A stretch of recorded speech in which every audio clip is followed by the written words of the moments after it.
Movimiento.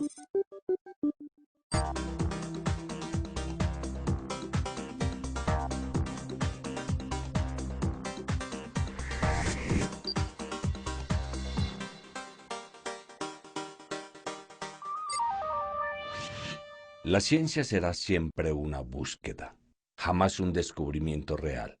Es un viaje, no una llegada. Karl Popper. ¿Cuántas cosas en nuestro alrededor se mueven? ¿Un automóvil que viaja a la ciudad? ¿Una hoja agitada por el viento? ¿Una pelota pateada por un futbolista? ¿La Tierra alrededor del Sol? ¿Pero existe algo que no se mueva? Como la respuesta parece obvia y todo objeto se mueve, podemos decir que el movimiento es un cambio de posición de un cuerpo con respecto a otro cuerpo. Claro que debe existir un observador durante un espacio de tiempo. Basta mirar a nuestro alrededor para descubrir cómo gran parte de lo que nos rodea se mueve. Un concepto muy utilizado cuando hablamos de movimiento es la relatividad. Decimos que todo movimiento es relativo porque es imposible hallar un sistema de referencia absoluto. Un observador podemos situarlo con respecto al objeto que define el sistema de referencia. Para estudiar el movimiento, es necesario fijar previamente la posición del observador que observa el movimiento. El movimiento es el cambio de sitio de un punto a otro. Para que esto suceda, es necesario un espacio en el que se realizará el movimiento. Este espacio puede estar en cualquier lugar. Con frecuencia, el movimiento estudiado ocurre sobre un solo plano de forma que abarca 2 dimensiones. Otras veces es tridimensional, por lo que se necesitan 2 planos para estudiarlo. Aunque cueste trabajo imaginarlo, en física se trabaja a veces con espacios de 4 o una docena de dimensiones. La cinemática describe cualquier movimiento en función del espacio en que sucede, el tiempo que transcurre mientras dura y la posición del cuerpo en un instante dado. Siempre toma un punto de referencia en el que comienza el movimiento. A ese punto se le llama origen. Sin él, es imposible conocer la trayectoria de un cuerpo. Cualquier rasgo de su movimiento se define en función del origen. El espacio y el origen son llamados plano de referencia. A cada punto que ocupa un cuerpo a lo largo de su movimiento se le llama posición. Cada posición es señalada con un vector, que comienza en el origen y termina en el punto que ocupa el cuerpo en un instante determinado. A este se le llama vector posición. Se puede saber dónde se encuentra el cuerpo en el espacio gracias al vector posición. Cualquier cambio en él es la representación matemática del movimiento. El espacio más común con que se trabaja en física es el cartesiano. En este, las 2 o 3 dimensiones en que sucede el movimiento son indicadas por medio de ejes perpendiculares. Para nosotros, el tiempo es lo que nos permite diferenciar el presente del pasado, entre el origen de las cosas y su estado actual. El tiempo es una dimensión que transcurre en un solo sentido. Todo proceso y cada hecho ocupan una parte de él. Para medir el tiempo, recurrimos a sucesos que tienen una duración fija, como lo que dura la Tierra en dar vueltas sobre su eje, un día, o alrededor del Sol, es decir, un año.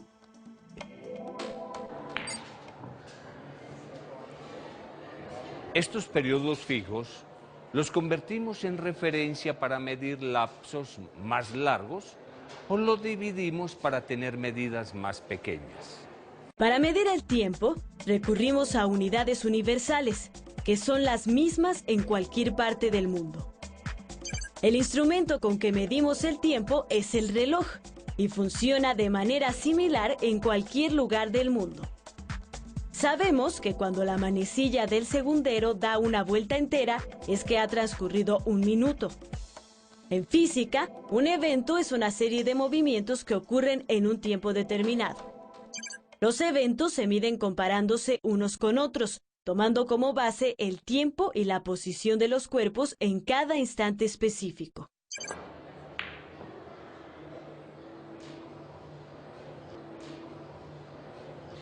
En física clásica, el tiempo es lineal.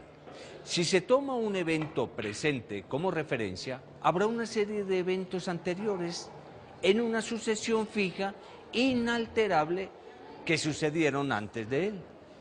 Todos estos eventos serían el pasado y se les estudiaría como tal. Así, la posición de los cuerpos en cada uno de los momentos anteriores corresponderá con eventos anteriores a nuestro momento presente. De igual forma, todos los eventos que sucedan después del presente y las posiciones de los cuerpos que se den en cada momento formarán una sucesión lineal y se estudiarán como el futuro. En física, se expresan las relaciones entre la posición y el tiempo mediante el lenguaje matemático.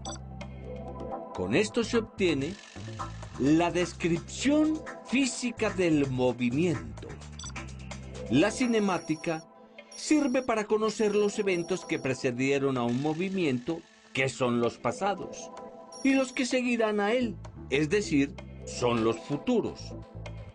Con esto, podemos saber el estado anterior de un sistema o la manera en que va a evolucionar. Jóvenes, nos vemos.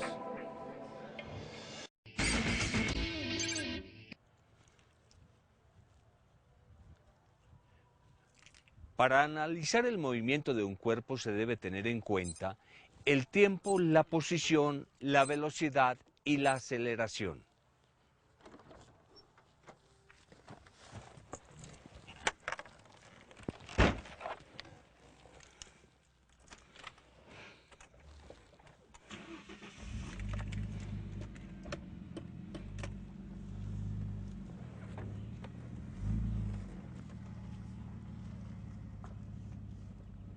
Empecemos por la posición. La posición de un vector está determinada por las coordenadas que tenga el extremo donde termina este, considerando que partió del origen. El desplazamiento se mide y describe con un vector. En ese caso, para medirlo se resta el vector inicial del vector final. El resultado es un vector que indica el desplazamiento de un cuerpo de una posición cualquiera hasta otra nueva. Cada movimiento que estudiamos ocurre dentro de un evento y la distancia que recorre es una magnitud. Esta magnitud mide el camino que el cuerpo recorrió al final sin importar su desplazamiento. Por ejemplo, un cuerpo puede moverse de manera que la posición inicial y la final sean las mismas. En ese caso, el desplazamiento es igual a 0 y los vectores inicial y final son los mismos, sin importar que se haya movido mucho.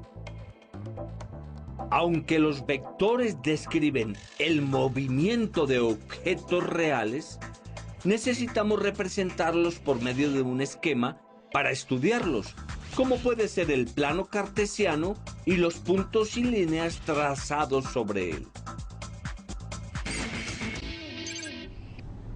En el habla común, usamos las palabras velocidad y rapidez como sinónimos. Pero en física hay una pequeña diferencia entre las dos. La rapidez solo indica la distancia que recorre un cuerpo en cierto tiempo. La velocidad es también la dirección de ese movimiento que se indica con un vector. La aceleración, por su parte, implica un cambio en la velocidad. Por ejemplo, lo podemos sentir claramente cuando viajamos en un auto. Si el auto mantiene una velocidad constante, es decir, recorre la misma distancia en la misma unidad de tiempo en línea recta, todo lo que hay en su interior parece quieto. Pero cuando el auto aumenta la rapidez o se frena, es decir, cuando se acelera o desacelera, sentimos como una fuerza nos jala hacia atrás o hacia adelante. El movimiento más simple es el que realiza un cuerpo en línea recta a velocidad constante. En este caso, rapidez y velocidad significan lo mismo. Se miden contando la distancia que recorre un cuerpo en un tiempo determinado. Su unidad es el metro sobre segundo. Generalmente se indica con la letra V. Así, la velocidad es la distancia medida en metros, dividida entre el tiempo medido en segundos. El resultado es V o la velocidad. La aceleración es el cambio en la velocidad.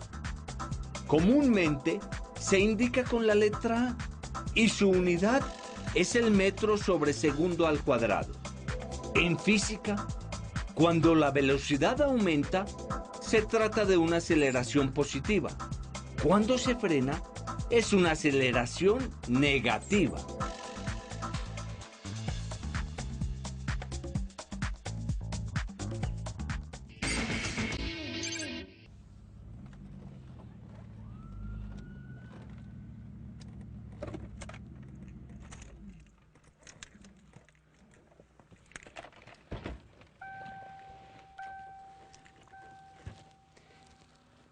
El movimiento en línea recta que mantiene una velocidad constante es llamado movimiento rectilíneo uniforme.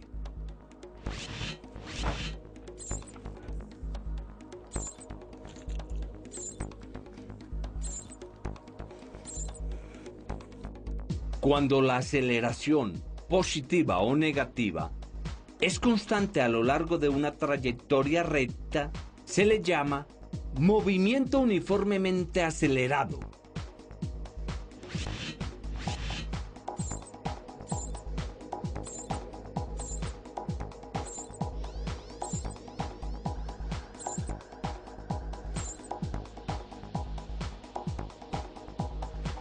Un ejemplo de un movimiento uniformemente acelerado es el que siguen los cuerpos en un plano inclinado. Al bajar, su aceleración es constante o en caída libre. En ambos casos, se trata de la fuerza de gravedad que jala a los cuerpos hacia el centro de la Tierra. En caída libre, su valor constante es de aproximadamente 9.8 metros sobre segundo al cuadrado.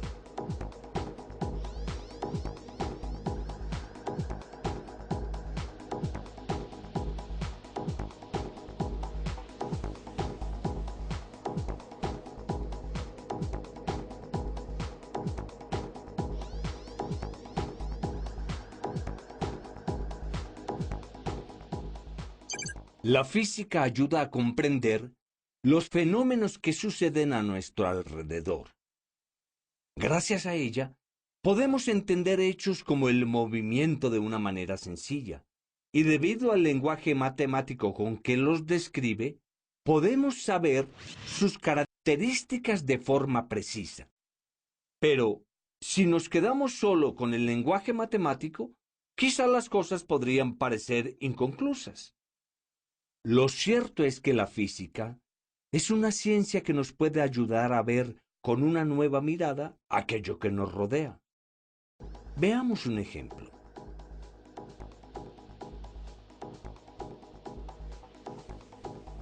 Todos nos movemos junto con la Tierra, siguiéndola en sus movimientos de traslación y de rotación. Pero, ¿se han preguntado alguna vez si nos movemos más rápido de día que de noche? Cuando es de día, nos movemos en sentido contrario a la traslación, que es el movimiento de la Tierra en torno al Sol. En este caso, la velocidad a la que nos movemos sobre su superficie es el resultado de la resta de la traslación menos la rotación. A diferencia de esto, cuando es de noche, el movimiento de rotación se da en el mismo sentido que el de traslación. Si lo convertimos en vectores, serían dos vectores con el mismo sentido, por lo que se suman. Considerando la velocidad de rotación en el ecuador como 1.666 kilómetros por hora y la velocidad de traslación 106.000 kilómetros por hora, el resultado es 107.666 kilómetros por hora. Pueden verlo de esta forma. Se trata del medio de transporte más veloz. Y es completamente gratis.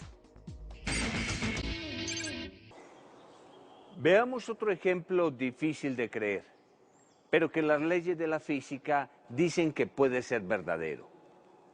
Esta es una historia contada tantas veces que casi resulta una leyenda.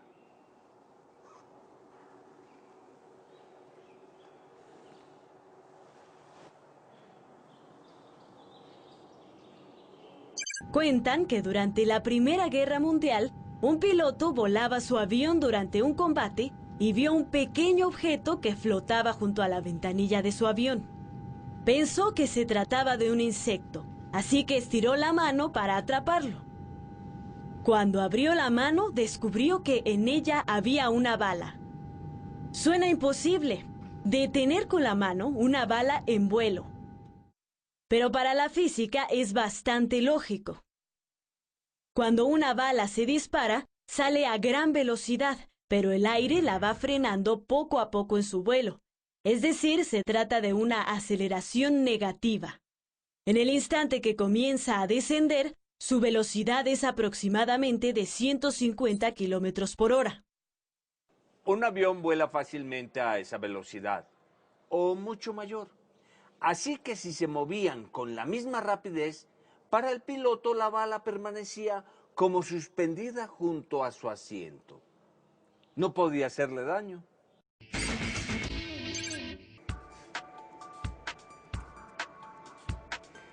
Ejemplos como estos se pueden encontrar a diario, en cualquier lugar y momento. La física solamente nos ayuda a entenderla de una manera más profunda y, ¿por qué no?, también más divertida. Hasta la próxima.